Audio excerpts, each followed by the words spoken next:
วัดภูจำปาได้ไปเมืองเก่าของเก่าบนท้องนั้นนาทำผ้าช่วงก็งามเย็นตาสมคำลือสามาแล้วหลายปีสาวเมืองปากเสงามเทเลเมื่อได้ไปเห็นเมียงานหนาวน้ำตกกินโอบกาแฟมักเมฆมักโจหอยหินก็หวานต้นหาหัวใจมันดีปีคุณของอ้ายเป็นคนคนดีสาวงามเมืองไกลมาลงสวยสูงสวยงามติดตาจึงเป็นตำนานความรักของสายรักบ่สมหวังความฝันเท่านั้นมาลายนางมาลงถึงขาดตัวตายดวงใจที่เท้าบาดเจ็บหากได้เป็นแฟนกับสาวเมืองปากเสสุขใจไร้เดชอยู่กับเพลงบักเพลงมักโจ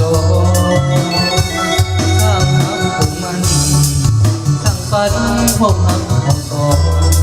ยามจากไปหัวใจอาวรณ์คิดถึงน้ำอ่อนสาวเมืองปากเส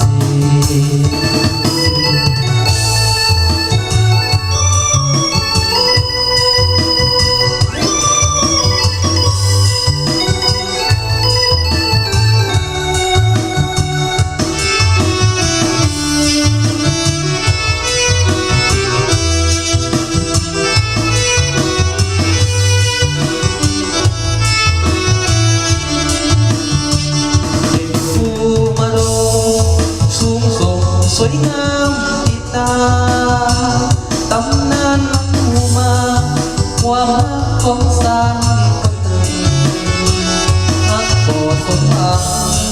ของหาเอานั้นมาทานน้ำมาลงขาดทุกตาก็มีใจให้เท้าบางเทียน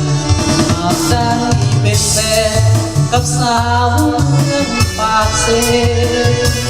สุขใจด้านเว้นอยู่กับเพลงบักเมฆมักโจ